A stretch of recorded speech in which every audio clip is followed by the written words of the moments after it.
Papa saya itu suka bawa perempuan. Akhirnya nurun ke saya, okkultisme, prostitusi, itu akhirnya nurun ke saya. Ternyata saya itu juga pernah disodomi. Akhirnya usia 18 tahun, saya operasi payudara. Usia 21 tahun, akhirnya saya operasi kelamin.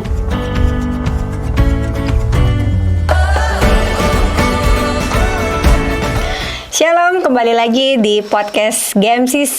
Oke, tema kali ini adalah kembali ke kodrat asal setelah transgender.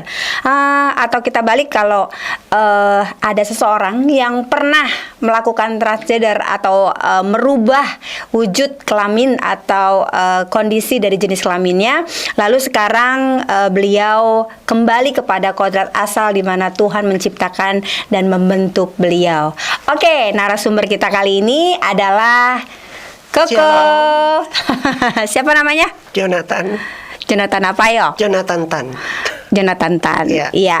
Kita kenalan udah cukup lama ya. Ya. Berapa tahun ya waktu itu ya? 3 tahun ya. 3 tahun ya. 2019 ya. Oke, isu-isu tentang LGBT itu sekarang mulai marak dan bahkan beberapa negara sudah menyetujui atau sudah memperbolehkan keberadaan dari LGBT itu sendiri ya. Nah, Koko, kira-kira nih dengan isu-isu yang kayak gini gitu ya, aku tuh tertarik loh sama cerita dan kisah kehidupan dari Koko Jo. Kojo, ini ada pertanyaan-pertanyaan dan semoga pertanyaan-pertanyaan ini juga bisa dijawab dan bisa menjadi berkat buat setiap orang yang mendengarkan podcast ini. Oke, aku ada pertanyaan gini. Kan sering kesaksian di mana-mana ya, karena memang kejadian ini juga sudah cukup lama dan berangsur, tapi mungkin biar lebih tegas lagi gitu ya, lebih jelas lagi, kan pernah melakukan transgender ya, terus dari laki-laki tepatnya seorang Jonathan Tan yang sebelumnya nama aslinya ya, lalu berubah menjadi seorang wanita, kalau nggak salah nih namanya Tania. Betul ya? Oke. Bagaimana sih awalnya Koko tuh merasakan keanehan-keanehan, terus keresahan-keresahan dalam tubuh atau dalam hati, dalam perasaan, dalam pikiran gitu ya. Itu terjadi begitu saja atau memang ada hal yang memicu? Memicu sih pasti ya. Tapi itu kan adalah proses ya. Dari kecil saya tahu secara jasmani tubuh saya adalah laki-laki. Tapi saya mempunyai kejiwaan ya. Kejiwaan saya tuh yang suka melakukan apa yang dilakukan wanita, seperti masak, main boneka, menjahit. Itu yang saya suka. Dari usia sekitar 7-8 tahun, 9 tahun kan waktu kan berjalan terus kan.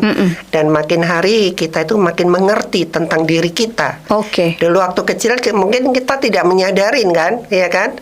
Tapi kalau Tuhan bawa saya ke masa lalu saya kadang suka Tuhan tuh mengingatkan saya masa kecil saya.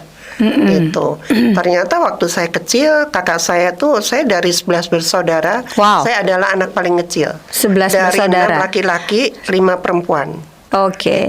Jadi gimana kisahnya terus sampai akhirnya merasakan di kewanitaannya secara jiwa? Waktu saya sekolah. Gimana ceritanya? Saya tuh waktu sekolah itu saya suka bergaulnya itu dengan anak perempuan. Karena saya merasa lebih nyaman kalau saya bergaul dengan perempuan. Kalau bergaul dengan laki saya merasa ada sesuatu hal. Apa tuh halnya? Apa ya? Ya saya menganggap diri saya perempuan. Begitu saja? Iya, jadi kayaknya kalau sama laki itu kayaknya saya tuh risih. Gimana sih kalau perempuan sama laki-laki kan risih kan? Iya nggak? Gitu. Jadi kalau waktu istirahat saya tuh sering termenung. Waktu istirahat ya kan, mereka kan yang laki main sama laki-laki, yang perempuan sama perempuan. Kalau saya tuh suka termenung. Suka mikirin, bayangin anak usia 9-10 tahun udah mikirin nasibnya. Ya kan? Gitu. Apakah ada kejadian sebelum umur 9 tahun, 10 tahun itu ada kejadian yang memicu? 9-10 tahun itu ternyata Tuhan ingatkan saya itu kira-kira 4 tahun yang lalu, ternyata saya itu juga pernah disodomi. Pelecehan seksual itu. Jadi yang namanya dosa itu perlahan tapi pasti jalannya, tapi ada prosesnya. Di usia Dan berapa waktu ingat saya nggak? kecil pun itu saya tuh sering, bukan mencuri ya. Kakak saya tuh punya lemari, saya tuh sering melihat di lemarinya dia itu ada buku porno. Oke. Kalau zaman dulu masih belum ada video ya, buku porno gitu. Saya sekarang baru ngerti, makanya waktu kita kecil, apa yang kita lihat itu akan masuk ke dalam pikiran kita. Iblis tuh akan bekerja dalam pikiran kita. Oke. Apalagi saya adalah seorang fathelas ya, kehilangan sosok seorang ayah. Karena papa saya itu cuma kerja, cari uang, yang penting anak-anak makan, bisa sekolah. Tapi dari 11 anak itu kan ada satu yang beda sifatnya. Yang perlu apa ya? Hubungan antara orang tua dan anak itu saya itu nggak ada. Oke, Nah, kehilangan itu. fathelas itu. Hmm. Dan papa saya waktu dulu, dan saya percaya yang namanya kutuk dosa turunan. Gitu ya. Ya, itu Tuhan bukain saya kira-kira 3-4 tahun yang lalu. Gimana ceritanya? Jadi papa saya dulu itu suka ke Gunung Kawi. Oh. Saya masih kecil tuh sering diajak. Udah itu papa saya kan punya villa dulu di Tretes. Papa saya tuh suka bawa perempuan gitu. Oke. Dan itu akhirnya nurun ke saya, okultisme, prostitusi itu akhirnya nurun ke saya. Oke. Tanpa kita sadarin namanya kutuk dosa turunan itu ada, saya itu percaya. Gitu ya. Ya. Waktu kecil, waktu saya pun sekitar usia 10 tahun, zaman dulu kan ada surat kabar ya, koran ya. Iya. Nah, saya melihat salah satu di surat kabar itu yang dari Jakarta, ada yang namanya Vivian Rubianti Iskandar, itu operasi. Dia operasi di Singapura. Oke. Wah, saya berpikir, saya pun juga bisa dong seperti dia. Nah, waktu itu saya sudah nggak sekolah lagi, saya ngambil sekolah kecantikan, dan saya ketemu dengan Vivian itu. Oke. Dan saya pernah lihat di koran, dia yang disahkan di Jakarta waktu itu. Dia menjadi perempuan. Dan itu pemicu saya juga. Berarti itu udah ada Iya, niatan. udah ada. Dari umur 11 tahun sudah Iya. 9-10 tahun sudah Iya. ada niatan, terus terjadi juga pelecehan seksual Iya, juga iya, gitu iya, ya. Jadi iya. itu yang akhirnya jadi kayak punya tekad bulat ya. Iya. Hmm. Jadi banyak hal ya yang saya dapat. Makanya saya pikir iblis tuh bermainnya itu cantik. Ya kan? Dia mainnya perlahan tapi akhirnya saya jatuh juga kan.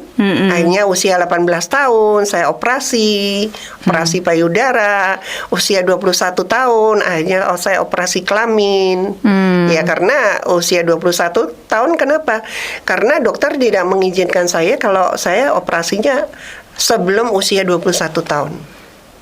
Kalau 21 tahun itu kan kita sudah bisa ngambil keputusan sendiri. Iya. Itu. Jadi yang pertama yang dilakukan adalah payudara dulu. Iya, payudara. Setelah itu umur 21 tahun memutuskan ini adalah hal yang paling sensitif ya. Iya. Dan maksudnya vital banget kan Iya. itu kan Iya. kelamin ya Iya. yang dilakukan. Iya. Itu yang membuat akhirnya mantap. Selain biaya itu bagaimana pemikirannya? Terus nanti orang-orang atau keluarga itu bagaimana menyikapinya gitu loh. Kalau waktu operasi payudara saya tuh biaya saya sendiri karena saya habis sekolah kecantikan saya akan buka salon.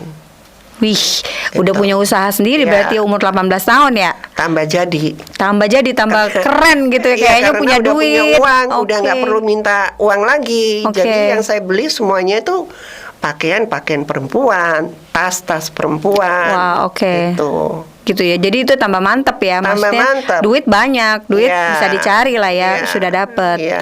Jadi fix umur 18 tahun Iya. langsung melakukan itu. Iya. Itu ada izin nggak? Maksudnya izin ke papa, ke Tapi mama? sebelum usia 18 tahun, sebelum usia 18, papa saya itu menentang saya untuk jadi perempuan. Ya karena dari usia 13, 14 itu udah proses saya itu udah pakai baju perempuan. Kan perlahan-perlahan kan menentang. Jadi saya itu nggak boleh jadi perempuan. Jadi dia berusaha untuk saya dibawa ke dokter, suntik hormon biar saya jadi laki-laki. Saya dibawa ke kelenteng di situ. Ya itu ini papa saya kan. Usahanya ya kan? papa. Iya kan. Katanya saya kemasukan setan kan. Pulang dari kelenteng, rambut saya digundul, pendek. Biar saya jadi laki-laki. Ya usaha papa saya itu usaha bukan dengan kasih, tapi dengan kekerasan. Gimana perasaan? Tapi ternyata nggak bisa. Ya udah, pikir papa saya, ya udahlah. Dan papa saya waktu itu juga sakit, kena stroke. Jadi dia juga udah nggak bisa ngontrol saya lagi. Gitu. Umur berapa waktu papa? Papa saya meninggal tuh waktu usia saya 19 tahun. Setelah operasi payudara berarti? Iya. Berarti papa tahu tindakan operasi payudara itu? Tahu. Saya dulu itu adalah orang yang keras. Saya pengen apa harus saya jalanin. Berarti bentrok terus sama papa? Iya. Okay. Tapi karena jarang kan papa sakit, sering di kamar ya kan juga jarang ketemu saya. Lalu setelah melakukan transgender, apakah ada rasa menyesal atau bahkan mungkin dengan merasa atau sudah berubah, ini adalah hal yang lebih tepat karena ini adalah hal yang baru? Kalau dulu nggak ada penyesalan, karena itu kan keinginan saya untuk menjadi perempuan. Tapi dengan waktu berjalan, saya sempat nikah di usia 24 tahun. Ya, tapi pernikahan saya juga nggak lama, cuma 2 tahun, ya kan. Ya, namanya identitas palsu itu, yang namanya palsu itu, saya kan selalu pengen menutupin diri saya. Jangan sampai orang lain tuh tahu identitas diri saya. Saya paling nggak bisa kalau dengar orang bisik-bisik. Wah, itu pasti ngomongin saya. Saya merasa nggak nyaman. Insecure. Ada beban dalam diri saya. Makanya akhirnya saya berpindah dari satu tempat ke tempat yang lain, ya kan? Itu karena identitas palsu itu. Pindah kota? Ya, saya dari Surabaya pindah ke Bandung, ya kan? Itu kan. Jadi kita itu ibaratnya hidupnya itu lari-lari terus. Pengen nyari tempat yang nyaman, yang orang itu tidak tahu identitas diri saya. Tapi yang namanya sepanjang-panjangnya jalan kan lebih panjang mulutnya orang. Jadi setelah terjadi transgender, berubah secara fisik atau jasmani dengan yang tidak sebenarnya, justru akhirnya ada beban yang lain, yaitu tidak nyaman ya dengan perlakuan orang lain, makanya pindah kota. Ada pindah ke Bandung, pindah ke setiap kota. Berapa lama bisa akhirnya awet tidak waktu usia 16 tahun saya sempat bunuh diri. Sempat bunuh kita diri. mundur dikit ya tadi ya. Berarti umur 16 tahun sempat berusaha untuk bunuh diri. Kenapa? Ya, karena itu saya mulai jatuh cinta dengan satu laki-laki. Dia tadinya nggak tahu identitas diri saya. Seperti yang saya bilang tadi kan, pasti apapun yang namanya kebohongan suatu saat juga bakalan ketahuan. Gitu. Akhirnya dia ninggalin saya karena ketahuan. Ya, disitulah saya patah hati.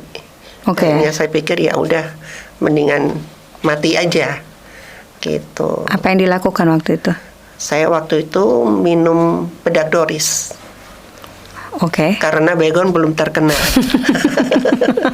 Bedaknya anjing itu. Tapi sempat masuk rumah sakit saya. Sempat masuk rumah sakit 3 hari. Itu di usia 20, setelah saya nikah sekitar usia 26 ya. Saya bunuh diri lagi, saya minum Baygon. Berusaha untuk bunuh diri. Iya. Akhirnya terkenal lah Baygon. Iya. Ternyata ya udah, kalau emang belum waktunya ya. Itu karena putus cinta juga? Iya, karena putus cinta. Gitu. Putus cintanya yang kalau yang pertama karena ketahuan terus ditinggalin. Kalau yang kedua? Yang kedua itu saya udah nikah. Jadi saya ninggalin suami saya. Saya jalan sama laki-laki lain. Selingkuh? Ya, selingkuh saya. Padahal dia tetap sayang, tapi malah. Ya namanya apa ya? Namanya orang seperti saya tuh nggak pernah merasa puas. Nggak pernah merasa puas. Padahal selalu ingin selalu itu. Padahal suaminya setia waktu itu. Ya, suami saya sih baik, cuma saya tuh nyari yang lebih kaya. Beda lagi nih targetnya. Itu yang lebih perhatian. Dapat nggak yang lebih kaya? Dapat, tapi akhirnya dia ninggalin saya juga. Itu. Ya, akhirnya saya kecewa. Saya bunuh diri lagi. Mencoba untuk bunuh diri lagi. Tidak berhasil. Ya, akhirnya saya pindah ke Bandung.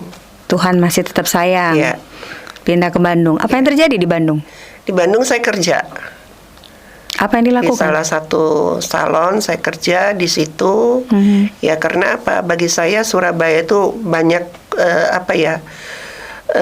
banyak kepedihan dalam hidup saya. Dari saya kecil sampai saya besar. Asalnya dari saya tuh Surabaya? merasa malu, ya. Tinggal di Surabaya gitu. Oke. Jadi saya pindah ke satu kota yang orang tidak tahu identitas diri saya. Terus Dari situ akhirnya saya pindah lagi ke Amerika. sempat di Tinggal Amerika. di situ selama 2 tahun. Mhm. Dan waktu itu saya punya pacar kan, Mhm. dari Bandung, tinggal sama-sama dia. Tapi setelah 2 tahun saya balik lagi ke Bandung, udah itu tinggal Jakarta. Waktu masa-masa transgender justru banyak kecewa ya, banyak pahit ya. Oke, kapan atau mulai menyadari, terus akhirnya ada titik balik bahwa ini nggak bener atau ini sudah salah gitu? Kapan tepatnya? Itu sekitar tahun 2011 ya. 2011 itu. Di Matius 6:33, tetapi carilah dahulu kerajaan Allah dan kebenarannya, maka semuanya akan ditambahkan kepadamu. Tapi sebelum 2011 itu, proses saya itu juga panjang. Jadi saya sudah lintas agama, ya kan? Karena apa? Hati kecil saya itu selalu mencari, gue kalau mati nanti kemana? Ada perasaan itu, ya kan? Ada perasaan hati kecil itu adalah dosa bagi saya. Namanya laki-laki jadi perempuan. Cuma saya waktu itu belum tahu firman, belum tahu kebenaran. Cuma ada yang namanya laki jadi perempuan, gimana sih? Itu pasti dosa kan? Cuma kita kan, ego kita kan lebih tinggi. Karena saya tidak tahu kebenaran, ya kan? Yang ada dalam diri saya itu pembenaran diri. Nah, itu roh pembenaran diri, roh mengasihi diri. Itu 2 roh itu yang dari iblis kan. Itu ada dalam diri saya. Itu. Jadi saya udah lintas agama, saya udah melakukan, dosa itu semuanya udah saya lakukan. Bayangin apa dosa yang nggak pernah saya lakukan. Saya laki-laki jadi perempuan. Udah itu saya kawin siri 2 kali. Itu pernah dilakukan? Iya, iya kan. Kawin secara Kristen 1 kali. Terjadi? Saya bunuh diri 2 kali. Udah itu saya masuk dalam dunia prostitusi kelas atas. Dan mereka tidak tahu identitas diri saya. Dan saya baru tahu ternyata itu adalah kutuk dosa turunan. Narkoba, okkultisme.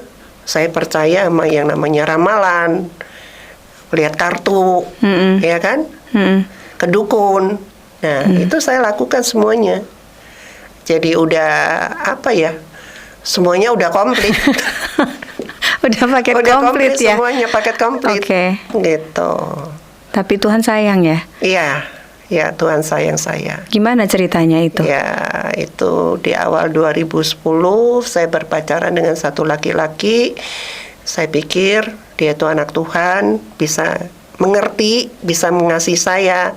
Tapi ternyata dia pun juga ninggalin saya. Di situ saya merasa kecewa ya. Ternyata di dunia ini nggak ada yang namanya kasih abadi, itu nggak ada. Cuma kasih Tuhan Yesus Kristus saja yang abadi. Gimana ketemu Tuhan saat itu? Nah, itu prosesnya juga panjang juga sih. Coba ceritain saya waktu itu nganterin teman saya yang kena HIV kan. Nah, di situ saya memberanikan diri untuk saya cek. Karena dengan kehidupan saya yang dulu, ya kan, saya juga pengen tahu. Takut juga ya? Takut juga. Akhirnya saya cek, hasilnya negatif. Puji Tuhan. Akhirnya saya melakukan, saya tidak mau berbuat dosa lagi. Dosa apa itu? Dosa hubungan dengan laki-laki. Jadi semuanya itu yang bikin akhir balik hasil dari tes HIV itu justru itu anugerah buat Kojo ya. Kepahitan, luka yang begitu dalam diri saya dari kecil sampai saya dewasa, ya kan, kekhawatiran, ketakutan, yang nggak percaya diri, semuanya itu kan jadi satu. Yang namanya negatif itu udah ngumpul. Tapi gimana itu caranya untuk mengeluarkan sampah-sampah semuanya itu? Kan ada prosesnya. Ikut Tuhan pun juga begitu. Pikul salib, bayar harga. Dan saya melakukan itu. Saya sekolah di tempatnya Buffet selama 1 tahun. Di situ saya ngerti dasar-dasarnya dulu. Karena kalau kita nggak tahu dasarnya, akhirnya kita jatuh bangun. Tentang gereja itu apa? Tentang Tuhan Yesus itu siapa? Tentang padang gurun itu apa? Tentang karunia itu apa? Perjumpaan dengan Tuhan itu apa? Saya belajar lagi School of Healing waktu itu. Wah, Tuhan bukain saya lagi tentang masa kecil saya, yang saya pernah disodomi. Tadinya saya kan nggak pernah mau mengingat masa lalu saya. Kalau bisa masa lalu saya itu udah selesai. Ibaratnya luka itu udah selesai. Tapi Tuhan nggak. Tuhan ini lagi, korek-korek lagi ke dalam ingatan saya. Tapi di situ saya mulai percaya Tuhan itu akan memulihkan hidup saya secara perlahan tapi pasti. Ibaratnya hidup kita itu kalau mau ke tangga paling atas tuh, kita harus ngelewatin tangga ke-1, ke-2, ke-3, ke-4, ke-5. Dan saya setia dan saya taat. Di saat saya melakukan itu, ada seminar, suicide setting, ada altar, ada pendalaman iman, ada persekutuan doa di Bandung. Saya tuh rajin. Sampai yang namanya di mobil saya itu nggak ada lagu-lagu dunia, itu nggak ada, lagu rohani semuanya, lagu-lagu khotbah-khotbah hamba-hamba Tuhan. Sampai teman saya kalau masuk ke mobil saya bilang gini, karena saya orangnya kan suka nemenin temen kan, lu mau kemana, gue temenin, gue anterin. Saya orangnya begitu. Gue kalau masuk ke mobil lu udah kayak masuk gereja ya. Keren dong. Ya itulah cara saya ya, ya kan? Ya itu adalah kerinduan saya pada Tuhan. Cinta mula-mula itu harus ada. Kita harus punya kerinduan. Kalau kita nggak punya kerinduan, nggak bisa. Karena apa? Kita harus lakukan bagian kita. Tuhan juga akan lakukan bagiannya. Kalau kita tidak bekerja sama dengan Tuhan, mujizat itu tidak akan pernah terjadi. Dan kita setia, kita tidak berbuat dosa lagi. Kadang hidup kan kita nggak pernah tahu ujungnya nanti gimana. Tapi hari ini saya tahu ujungnya itu di mana. Tapi selama perjalanan kita nggak pernah tahu ujungnya. Asal kita setia, asal kita taat aja sama Tuhan. Itu. Waktu seperjalanan diingatkan sama Tuhan, terus ditemui oleh Tuhan, artinya kan ada ayat-ayat emas yang terus nyangkut gitu ya, karena mungkin ikut pembelajaran Alkitab, pendalaman Alkitab gitu. Ada sempat jatuh lagi nggak, atau pikiran masalah terus kepengen? Enggak. Wow. Jadi ibaratnya saya tuh anak tangga itu dari 1 tangga, kedua, ketiga, keempat itu selalu naik. Seperti janji Tuhan kan, Tuhan menjadikan kita naik bukan turun. Dituntun Tuhan. Menjadikan kita kepala bukan ekor. Amin. Jadi kalau saya melihat dulu, ya kan, itu adalah masa lalu saya, yang tidak akan saya akan kembali lagi. Itu. Sekali ikut Yesus, harus ikut selalu. Tetap ikut Yesus. Sampai di akhir hidup saya. Hidup itu adalah perjuangan. Segala sesuatu dimulai dengan roh, diakhirin dengan roh. Mantap nih. Dan di tahun 2016 saya ikut di tempatnya Pak Gilbert itu, ikut Glow Champion Prayer selama 3 bulan. Di situ saya belajar lagi. Akhirnya saya bisa melayani sebagai pendoa syafaat itu. Wow, udah mulai turun, akhirnya melayani. Karena saya harus masuk memasakkan diri. Gua nggak bisa, gua harus masuk. Gitu. Jadi dalam diri kita itu harus ada tindakan. Iman tanpa perbuatan hakikatnya adalah mati, ya kan? Jadi kita harus memaksakan diri. Kalau Tuhan itu mau memulihkan hidup saya juga lakukan bagian saya. Waktu mulai dari situ terus kan berarti masuk melayani, ya kan? Ya lingkungan gereja itu kan mungkin perlahan tapi pasti akhirnya mengenal, ada mengetahui. Yang tahu saya sih ada, karena waktu kita masuk di gereja kan kita harus jujur kan, ya kan? Ya karena mungkin ya bagi saya mereka melihat saya itu kan sosok seorang ibu-ibu. Iya. Saya kan nggak kelihatan, Iya. ya kan? Iya. Ya kan? Saya menjadi perempuan kan nggak kelihatan kelakian saya, Iya. ya kan? Iya. Suara saya mendukung, ya kan? Ini suara Penampilan dioperasi saya- atau asli? Oh enggak, asli. Oke. Asli, gitu. Oh, oke. Ya kan? Jadi mereka juga mempercayakan saya, mungkin perkiraan saya hamba Tuhan juga mengizinkan saya, ya kan, untuk saya berada di tempat itu, tempat yang benar kan. Emang kalau kita mau tempat yang benar-benar kita harus tempat yang benar. Amin. Pergaulan yang Buruk, merubah merubah kebiasaan. kebiasaan yang baik. Nah, Ya. itu kan. Betul. Dan di tahun 2017, kalau di tempatnya Pak Gilbert itu tiap tahun itu awal bulan, awal minggu itu kita dapat ayat mas. Ayat Oke. mas itu bagi saya itu adalah pesan Tuhan. Saya dapat ayat mas itu di Yakobus 5:17 yang firmannya, karena itu hendaklah kamu saling mengaku dosamu dan saling mendoakan supaya kamu sembuh. Amin. Doa orang yang benar bila dengan yakin didoakan sangat Sangat besar kuasanya. Ayat ini selama 1 tahun ngingetin saya. Amin. Selama 7 tahun saya sudah tidak melakukan dosa. Tapi Tuhan masih bilang sama saya, kamu masih ada satu hal lagi yang harus kamu lepaskan. Jadi kalau ikut Tuhan itu, kalau punya sampah jangan satu pasti disimpan. Harus buang semuanya, Apa nggak itu? bisa. Identitas diri saya kan masih pakai baju perempuan. Oke. Jadi ditantang di situ. Ya kan? Saya pikir saya sudah sebagai pendoa, doain orang sakit. Saya merasa saya belum menjadi orang yang benar. Kan masih ada dosa dalam diri saya. Oke. Dan di tahun 2018 saya dapat ayat mas lagi. Yakobus 2:17. Oh bukan, oh iya benar, Yakobus 2:17. Demikian juga halnya dengan iman.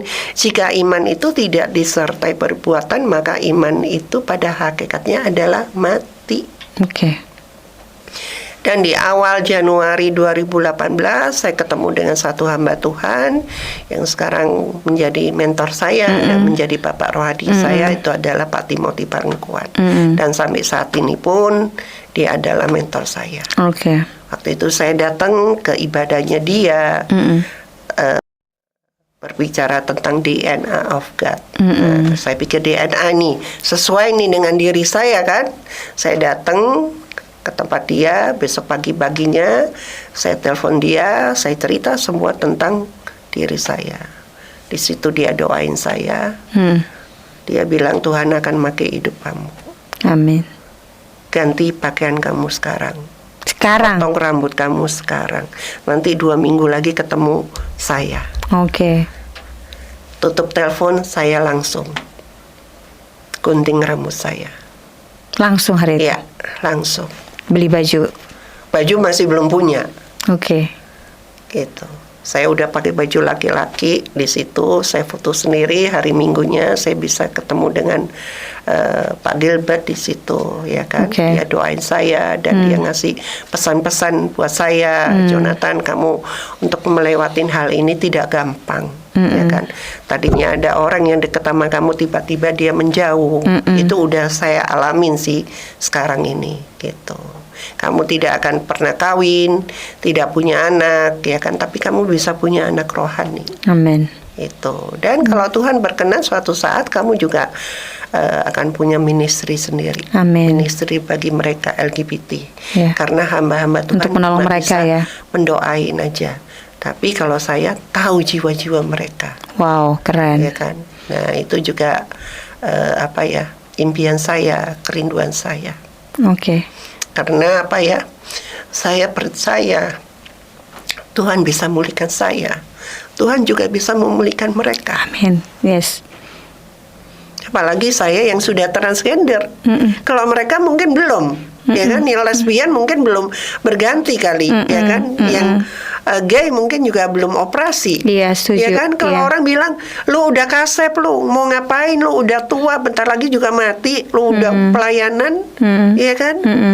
Tapi saya nggak mau hidup saya mati sia-sia. Saya Amin. mau mati saya bertemu dengan Tuhan. Dan dipakai Tuhan. Iya, dan dipakai Tuhan untuk menjadi berkat untuk Amin. orang lain dengan sisa hidup saya. Amin. Ya, itu adalah kasih karunia Tuhan buat diri saya. Yes. Anugerah, ya kan? Iya. Tuhan memberikan buat saya. Karena bagi si Tuhan tidak ada yang mustahil. Yes. Itu. Semua anak-anaknya pasti dipakai. Iya, dan di tahun 2019 akhirnya saya operasi lagi untuk mengangkat implan payudara saya yang sudah 40 tahun. Oke. 40 tahun udah kayak bangsa Israel. Salah satunya nih kayaknya. Iya, itu. Tapi ya Tuhan baik ya. Tuhan baik. Dan dokter udah bilang kalau implan yang sudah 10 tahun itu biasanya ada pelengketan dalam badan kita. Tapi berhasil. Tapi waktu saya operasi itu kan saya minta tolong dok, tolong videoin, ya kan. Saya waktu lihat video, waduh, dahsyat banget implannya itu masih bagus. Bayangin 40 tahun masih bagus implannya. Saya juga percaya kalau Tuhan juga campur tangan dalam Amin. operasi itu. Iya. Dokternya tadinya bilang 5 jam, operasinya cuma 2 jam. Wow. Gitu. Oke. Dan ini semuanya sudah kembali. Maksudnya kembali gimana? Maksudnya kan payudara sudah diangkat. Ya, implannya udah Implannya sudah diangkat tapi Ya. belum balik gitu ya. Ya, saya sih rencana nanti ini juga mau operasi lagi yang kedua kali untuk ngebuang semua lemak-lemak yang ada dalam payudara itu, biar benar-benar rata seperti laki-laki. Amin. Oke. Iya kan? Tuhan kembalikan ya. Iya. Tidak ada yang mustahil Kita buat harus Tuhan. lakukan bagian kita juga kan. Kalau berdoa aja, kalau kita tidak lakukan bagian kita juga nggak akan nyampe. Ya nggak? Iya. Emang orang berdoa terus duit bisa jatuh kan? Nggak mesti kerja juga kan? Iya. Gitu. Semangat. Amin. Oke, terus artinya udah melakukan operasi, hatinya gimana? Iya. Setelah saya ngebuang semuanya itu, habis 2019 saya angkat implan itu, saya kalau ke toilet saya bisa ke mall, ya, terutama ya kalau ke toilet saya ke toilet laki-laki. Nah sekarang udah mulai Iya. ke toilet laki-laki ya. Meskipun kadang saya masih ditegor kan, mungkin mereka ada yang negur itu salah gitu, mungkin mereka masih melihat saya ini kayak perempuan, ini perempuan apa laki? Oh, by the way? Apa perempuan? Gitu ya. Ya mungkin dengan suara saya kali ya kan. Iya. Ada orang yang salah. Banyak sih hamba Tuhan yang manggil saya, kadang manggil Pak, tiba-tiba oh iya Bu, oh maaf gitu. Tapi bagi saya itu nggak masalah, Ya. gitu. Karena saya udah nggak ada yang namanya luka itu udah nggak ada lagi. Ketakutan, kekhawatiran dalam hidup saya itu udah nggak ada luka lagi. Jadi saya nggak mau kepahitan itu ada lagi dalam hidup saya. Yang ada dalam diri saya itu ada damai sejahtera dan sukacita. Yes. Gitu. Oke, jadi udah nggak pusing ya orang pusing. orang Orang mau kepleset ngomongin apa. atau salah Ya, nyebut iya, gitu ya, udah nggak ada iya. sakit hati sama sekali Iya, gitu ya. iya. Intinya ya sudah karena memang Karena bedanya sudah pulih. sudah pulih. Makanya kalau jiwa belum pulih, orang itu pasti akan balik lagi. Yes. 7 tahun Tuhan itu proses jiwa saya. Sampah itu dengan sendiriannya akan keluar satu persatu. Iya. Di saat bejana dalam diri kita itu bersih, firman itu akan masuk. Amin. Dia itu akan menjadi benih. Ya. Dia berakar dan dia akan bertumbuh. Di saat kita bertumbuh, orang lain tuh bisa melihat, lu beda lo dulu sama sekarang. Iya dong. Ya kan? Lu dulunya begini, sekarang begini. Saya tuh bagaikan manusia yang baru lahir, baru. Wow, Saya nggak punya baju laki nggak punya kan, semuanya nggak punya, semuanya serba baru. Keren. Ya, jadi dikasih yang baru juga ya, dan Iya. dimampukan untuk membeli yang baru lagi ya. Iya, Oke. puji Tuhan. By the way, KTP jadi apa? KTP masih Identitas. yang dulu kan masih perempuan kan, saat ini pun juga lagi masih proses gitu.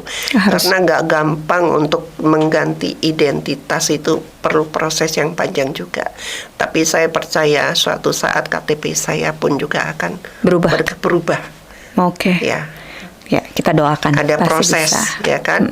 Berarti ini masih proses yang Iya, belum iya. selesai, tapi kita percaya ya bahwa Tuhan Itu kan pasti- cuma selembar surat aja. Ya, yang penting hati. Tuhan kan tidak melembar selai kertas kan, tapi manusia yang melihat kan. Yes. Iya kan? Gitu. Nggak peduli ya. Nggak peduli. Yang penting apa yang Tuhan lihat. Iya, yang penting itu. Oke.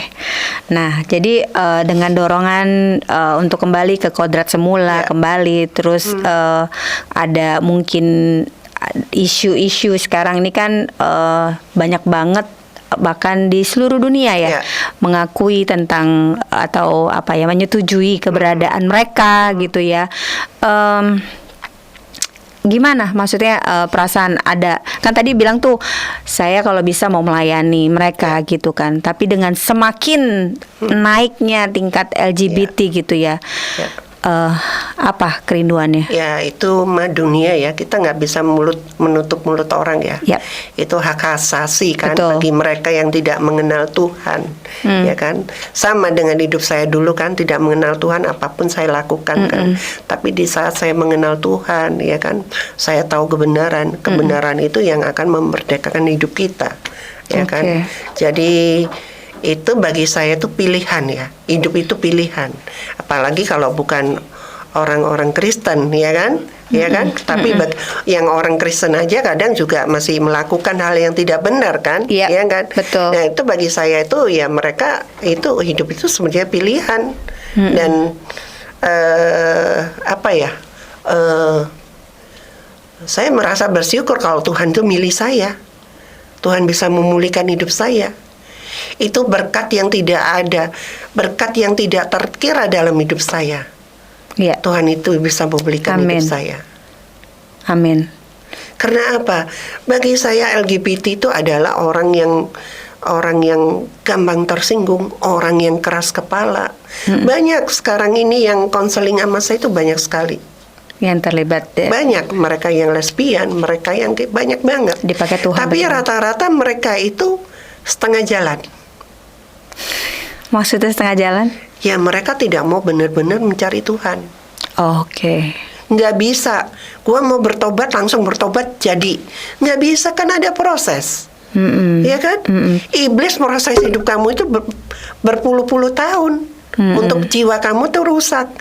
Dan jiwa yang sudah rusak itu kita harus kerja sama Tuhan, biar jiwa kita dipulihkan sama Tuhan. Amin. Kan nggak bisa langsung. Iya betul. Nah mereka tidak mau mengalami prosesnya itu. Nggak bisa. Ibaratnya gini, kalau kita ke dokter, ibaratnya contoh gini, saya bilang, kamu itu sakit loh, kamu mesti ke dokter. Semua orang bilang dia itu sakit, tapi dia tidak menyadari dia sakit. Gimana? Bakal sembuh nggak? Nggak bakalan sembuh kan? Tapi ada yang menyadari dia sakit, dia mau ke dokter. Nah kan dokter kan pasti ada jalan keluarnya kan, biar penyakitnya sembuh kan, dikasih obat lah, minum obat nih sehari berapa kali. Yang sesuai ya. Nah, yang sesuai kan dengan kebutuhannya dia kan, dengan tapi mereka nggak mau minum, gimana? Contohnya begitu. Mereka tidak mau masuk dalam firman-Nya Tuhan. Gimana Tuhan itu akan memulihkan dia? Mereka masih bebal, kalau saya bilang. Masih tidak mau mengakui dosa-dosanya dia. Masih tidak mau melepaskan. Dia masih mau ikut Tuhan tapi masih mau melakukan dosa. Pertanyaan ini buat Kojo nih kan, Kojo kan mulai melayani yang LGBT juga gitu ya. Melihat dengan atau ada konseling-konseling yang dilakukan gitu ya. Boleh saya tahu nggak, maksudnya apakah mereka memiliki pemicu ketika mereka terus akhirnya menghadapi kondisi mereka, akhirnya mereka tidak menerima jasmaninya mereka, terus mereka mengakui dengan yang sebaliknya dari apa yang Tuhan sudah ciptakan gitu ya. Apakah ada pemicunya sama semua rata-rata kayak papa dan mama karena hubungan keluarga? Rata-rata begitu. Rata-rata begitu semua. Gitu ya. Rata-rata dan mereka dari kecil yang pernah disodomi lah sama pamannya, ya kan, karena cerai papa mamanya, karena mamanya waktu hamil pengen punya anak laki, nggak taunya keluarnya perempuan, apa sebaliknya. Gitu. Ada kemiripan? Ada. Sama Kojo? Ada ya. Ada. Dan itu kalau saya bilang itu hal yang udah lama ya kalau yang itu. Kalau yang baru LGBT sekarang itu udah kayak virus. Jadi orang itu udah ikut-ikutan. Karena apa? Karena ekonomi, karena finansial. Ya kan? Mungkin dia pacaran dengan satu perempuan berapa kali, dia putus, dia sakit hati, dia luka, ya kan? Tiba-tiba ada temennya yang ngajak. Temennya bayarin dia kemana, nonton apa. Dia nggak tahu kalau yang ngajak tuh bukan malaikat kan. Yang ngajak itu iblis kan. Kelihatan, Ya nggak? dibungkusnya sama kayak lama-lama kan malaikat ya? diajak tuh hubungan. Ya karena nggak enak kali. Ya udahlah, laki sama laki, nggak bukan hamil. Lama-lama kan keterusan. Gitu ya. Iya, dari situ akhirnya nanti ya udahlah. Ibaratnya kayak apa sih MLM ya? Menurun terus kan Bikin gitu. cabang ya, bikin cabang. Bercabang akhirnya. Mereka cari mangsa lagi. Berbuah lagi dan berbuah lagi ya. Oke. Iya, gitu. Pertanyaan terakhir. Ya, oke. Artinya kan sudah tahu akar ya Iya. dari dirinya Kojo, bahkan terbukti bahwa anak-anak yang sekarang akhirnya terkena virus LGBT tersebut juga ternyata ada pemicu atau akar yang memang mirip sama Iya. yaitu keluarga gitu ya. Pernah menyesal nggak Kojo memiliki keluarga yang akhirnya melahirkan atau membuat Kojo itu akhirnya kan tanpa disadari melakukan banyak dosa, bahkan dosa yang komplit akhirnya dilakukan oleh Kojo. Pernah menyesal nggak dilahirkan dari keluarga ini?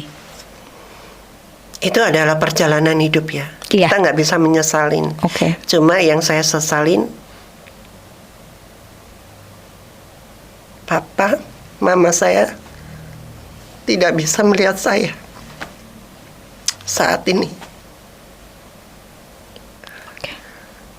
Coba kalau mereka masih hidup, wah, mereka pasti bahagia. Mereka pasti bangga. Ya, Oke. yang namanya penyesalan itu kan selalu di belakang. Ya, itu adalah masa lalu. Tapi saya bersyukur Tuhan itu menyelamatkan hidup saya. Amin. Tuhan itu pulihkan hidup saya. Amin. Gitu. Makanya selagi ada kesempatan bertobat. Yes. Itu aja. Karena waktu kita nggak pernah tahu kapan datangnya kematian, kita nggak pernah tahu, ya kan? Jangan nunggu lu udah di rumah sakit, ya kan? Lu udah tergeletak kena HIV, ya kan? Lu baru bertobat, ya kan? Ya kalau masih ada kata pertobatan, ya kan? Tiba-tiba lu koma langsung berangkat gimana, ya kan? Selagi ada kesempatan, ya kan? Bertobat mulai sekarang, gitu. Meskipun, ya kan? Kelihatannya kamu itu nyaman, ya kan, di hidup kamu, tapi itu tidak akan abadi. Kamu pasti punya beban dalam hati kecilmu. Nggak mungkin enggak, ya kan? Namanya casing bisa dirubah, ya kan? Tapi yang namanya DNA dari Tuhan Yesus Kristus nggak bisa dirubah. Amin. Itu identitas dari Tuhan Yesus tuh harus kembali ke identitas dari Tuhan Yesus Kristus, bukan identitas palsu lagi. Yang namanya kepalsuan itu yang namanya kebohongan, ya kan? Yang namanya hidupnya di tempat yang gelap. Tapi saya bersyukur Tuhan udah memindahkan saya dari tempat yang gelap ke tempat yang terang. Amin. Puji Tuhan. Keren. Amin. Keren. Kisahnya ini kan jadi sejarah ya. Kisahnya Iya. Kojo tuh jadi sejarah. Amin. Bahkan bisa jadi berkat buat banyak orang ke Iya. depan. Dan akhirnya apa yang Tuhan sudah ciptakan tidak menjadi sia-sia. Ya. Dan nanti ke depan akan banyak orang juga dipulihkan melalui Kojo. Ya. Dan bahkan melalui podcast ini. Ya. Ya. Ya, nama Tuhan makin dikenal, Amin. nama Tuhan makin dimuliakan. Yes. Hanya Tuhan Yesus Kristus yang bisa memulihkan hidup kita. Nggak ada Tuhan-Tuhan yang lain. Amin. Gitu. Udah dicobain soalnya. Iya, udah saya coba lintas agama kan, nggak ada. Oke, keren. Nggak ada damai sejahtera dan sukacita. Hanya Tuhan Yesus Kristus saja yang bisa memberikan itu semua. Amin. Oke. Satu lagi. Ya, boleh. Apa kira-kira nih? Kan yang nonton nih cukup banyak nih, ya. Jadi kira-kira apa pesan dari Kojo buat mereka yang mungkin saat ini disorientasi seksual yang mereka sedang lakukan dan mereka mungkin sedang menyimpang, mereka nggak tahu harus bagaimana gitu ya. Untuk hari ini coba kira-kira Kojo mau kasih pesan apa ke mereka? Pesannya satu, bertobat. Lihat kameranya. Ya, bertobat, cari Tuhan. Saya percaya janjinya Tuhan ya dan amin. Amin. Ikutin prosesnya Tuhan, meresponin apa kata Tuhan. Tuhan akan memulihkan hidup kamu. Yes. Jangan nunggu waktunya. Tunggu waktunya Tuhan. Jangan nunggu waktu kita. Kapan ya gua? Kapan ya gua? Saya dulu juga begitu. Saya ngikutin prosesnya Tuhan aja. Setia, taat, melakukan prosesnya Tuhan, tidak melakukan dosa lagi, keluar dari komunitas, dari teman-teman yang nggak benar. Cari komunitas yang benar. Yes.